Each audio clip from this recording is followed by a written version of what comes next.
Welcome to Unraveling the Success Code, the podcast where we dive deep into the lives of individuals and learn what makes them successful.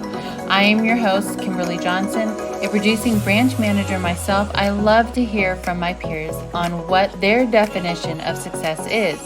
This is where you will gain valuable knowledge, learn from the best, and unlock your personal success. Welcome to Unraveling the Success Code.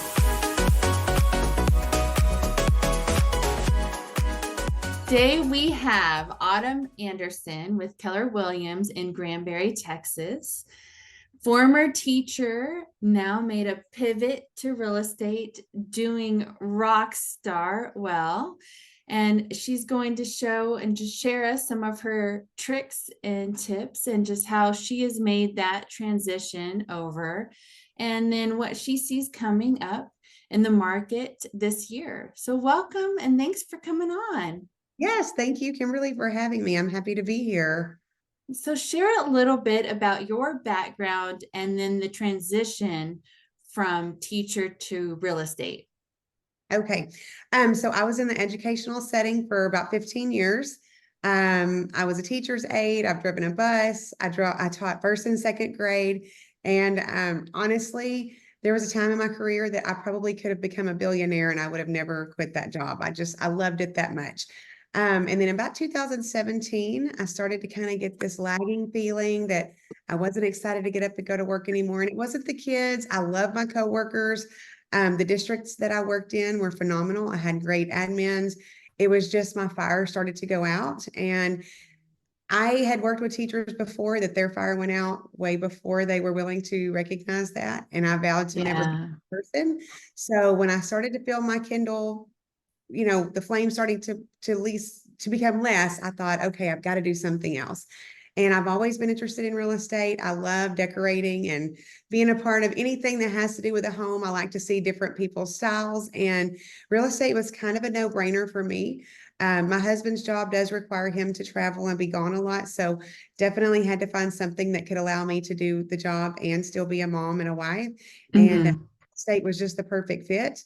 And the transition was interesting because going from teaching and knowing to the penny what my paycheck was going to be on the 22nd of every month to a job that not only, and of course, I did spend a lot of money as a teacher for my classroom, but the expenses in real estate are unprecedented. We have MLS fees, we have to pay for our own insurance, we have signs and lot boxes, and we're self-employed. And everything we do comes out of our budget and our pocket. So it was a big, big transition for me on the financial aspect. And it was something that I talked about in great detail before I made that decision. And I actually did teach and do real estate for 1 year. So I was what we call dual career, which was extremely challenging to be a teacher by day and a real estate agent by night and weekend.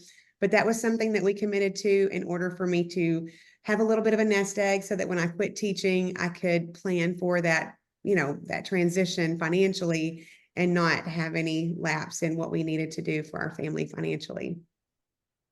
Something that I hear you keep saying is we discuss that ahead of time. I think that's key, is having that conversation, because it's so difficult. No matter how much you think you plan for it, going to W-2 employment to 1099 is so difficult. And it is a real leap of faith. Yes. And you have to just believe I'm all in. Yes. And you both have to be all in and prepare to just be in this together. To just, take that leap and go at it. Absolutely. A lot of prayer. Yes. But yeah, that conversation beforehand, key. Yes. When I was just having this conversation with a friend, realtor, he was talking about it from a man's perspective too. He said, yeah, no matter what, it's really hard sometimes to have that balance. And from a guy, you have to also make sure, even though you've had that conversation, you always have to just go back and check in. And, Yeah. from a guy, he says, I forget sometimes you have to go back and check in. So it was just interesting from that point of view. So when you made that leap and you're finally in real estate, you just really rock started. It seems like you were all in and you're growing so well. So tell me what you think is your habits, your strategies, your non-negotiables that you do not change to keep growing so much like you have. Well, and I'll be fully transparent. So when I got into real estate in 2020, this is my fourth year, we were in a market where business was literally falling in my lap. I mean, I was getting calls, people were just coming to me. So I did not establish the models and systems that real estate agents typically do early on. I did not establish those models and systems for myself and my business originally because things just hit the ground running and it was on fire and the market was great and everything was wonderful. And then this last year, like 2023 year, when the market started to shift and the rates started to increase, I had to really go back and completely restructure my business because Mhm. I did not put those things in place originally. So it was a little bit tough, but I am very much a type A personality. We have a DISC assessment that we utilize with Keller Williams, and I am a high D. So that means that I dominate. I go out for things and I set my mind to something and I do it. There's no going back once I commit myself to something. And so I have had to relearn some things or actually learn them and implement them after being in business for a couple of years, which was a challenge. I actually hired a real estate coach this last year, which is an extremely, um, it's a large expense in my budget every month, but it's something that I knew I needed to break the ceiling and to get through the next level where I needed to be. My office is full of amazing agents that are mega agents that are constantly driving the force forward. And if you're either on that train or you're not, and so I do have an office that I rent that keeps me in the office around people who are productive. Um, I have a wonderful sphere of influence, and something I've never done is pay for leads. A lot of agents, when they get started, they have to go in and they have to subscribe to different websites and try to pay for leads, which are people that they don't know, they don't have relationships with, and it costs them money. Yes. I had taught over 500 kids in my career and worked with hundreds of educators in my career. And all of those people already knew, like, and trusted me, which is what it takes to get into the business and be successful. So my sphere of influence has been extremely good to me. They've done business with me, some of them multiple deals, and then they send me business. And I believe in the power of plugging into my community. That's something that's a non-negotiable for me. And so I do believe, obviously, real estate does pay my bills. It is an income for me, but I also believe in serving the community that takes care of my business. And so that's something that is a non-negotiable that I pour back into the community that takes such good care of me and my family. Well, people know, they can feel when you're genuine, and they can see your heart, and obviously they see yours. They know that you're genuine, you care. And so that's why they keep coming back to you. That's Yes. why they trust you, and that's why that sphere of yours grows. Yes. Yes.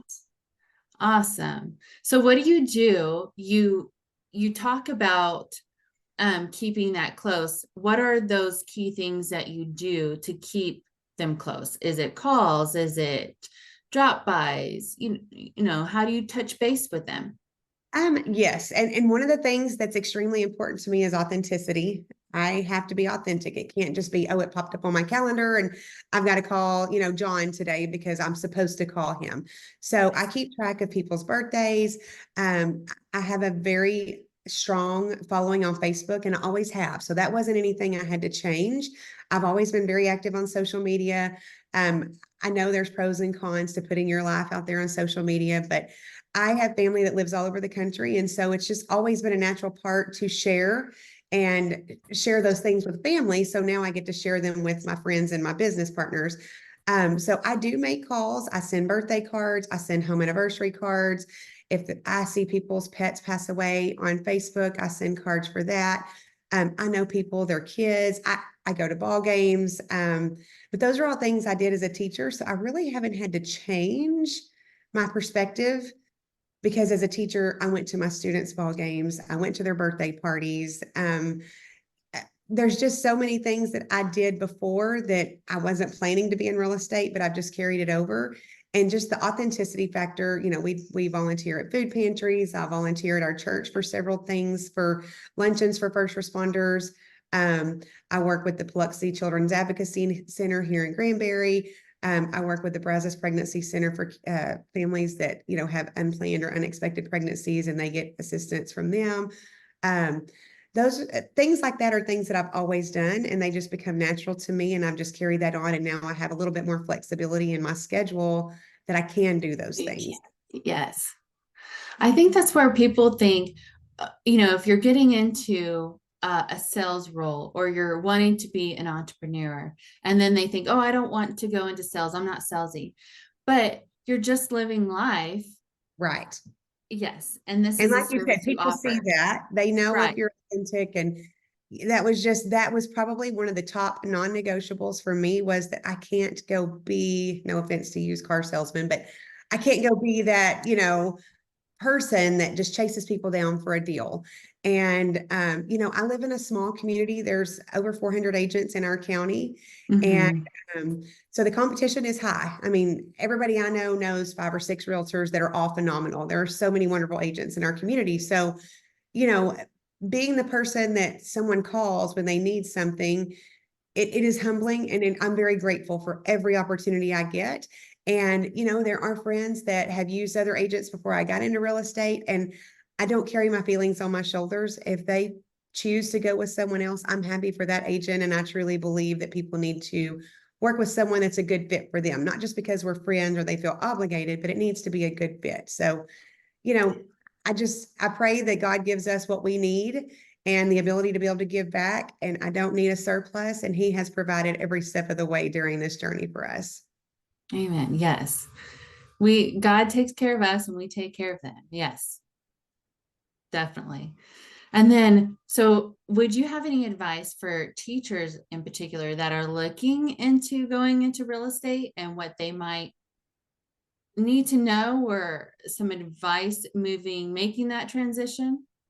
I do have quite a few teacher friends that have seen what I've been able to do, and they've, Mm-hmm. hired a couple of my friends are actually in real estate classes as we speak that are pursuing that avenue. Don't know what that fully will look like for them, but I do have a lot of teachers that are in it. Everybody I've ever spoken to tells me, and people that are successful, teachers make great real estate agents. For one thing, relationships are always a top priority for us. And that's something that's extremely important when someone's making the biggest home purchase or the biggest purchase of their life is purchasing a home. Or, I deal with people all the time that they've lost a spouse or a child or a loved one and they're having to sell. So sometimes, divorce, sometimes it's a happy situation. They're getting married, their family's growing and they need to upsize. But a lot of times we do have situations that are sad and difficult. And so having that compassion is something that is, extremely important to people. And teachers just have that most of the time naturally. Yeah. Um, we also are nurturers by nature. We're organized most of the time. But for my fellow teachers, I would just say, be committed to lifelong learning. I try to plug into any chance I can to learn new things about the real estate world. Um, Relationships are absolutely the key. And most of the time, teachers do have great relationships with their Mhm. families and with their peers. So if you know that you're planning to get into real estate, continue to grow and nurture those relationships and be vocal about it. Tell people, hey, I'm getting into real estate and this is what I'm going to do. And I think sometimes we just need to tell people how they can help us. Maybe they're not in the market to buy or sell. Mhm. But if they know someone, if they hear someone at church or a friend at a birthday party, just teaching people how to share your information is critical. And that's what we do, is teach people things. Oh, that is so good, Autumn. Oh, I think that's where a lot of people that would not be teachers struggle in how to teach others how to help. How can you help me find somebody to just grow my business or just to find me if they need me? Right. Oh, that's so good. I love that. Now, for this coming market, we're coming off of a crazy couple years. Yes. What do you see coming up for buyers? And it'll be 2024. So we're sitting right now in February. Yes. And we had a meeting yesterday with I'm on the ALC, which is the Associate Leadership Committee. And it really just kind of hit me yesterday that we are about to walk into the first part of March, which will be, the end of March will be the end of Q1. So Yes. Q1. And so a lot of times we do gauge things on quarters.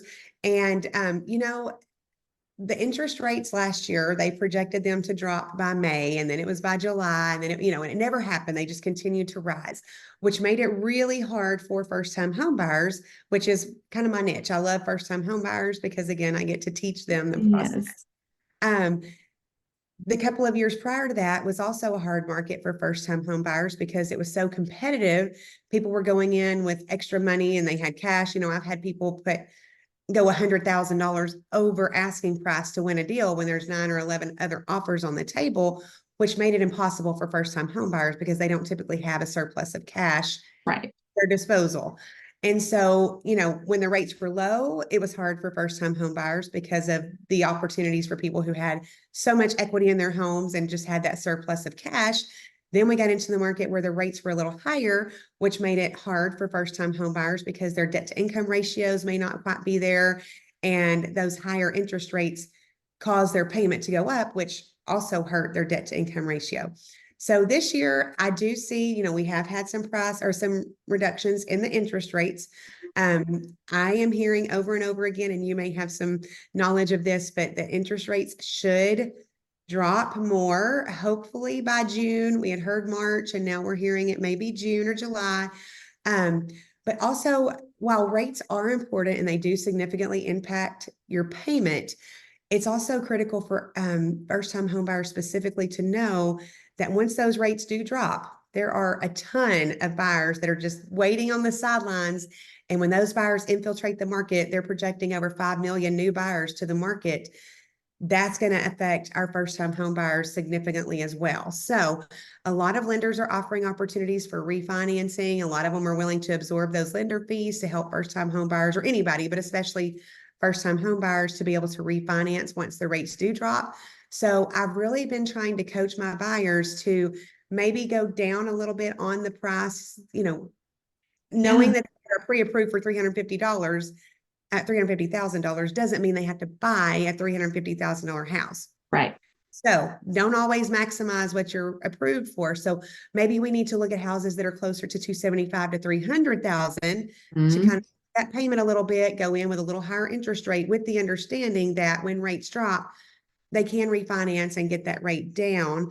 But I do believe that if our first-time home buyers sit on the sidelines and wait for those rates to significantly drop, it's going to be extremely hard for them again to get into a home and compete. Yes, because they do have options like FHA Streamline.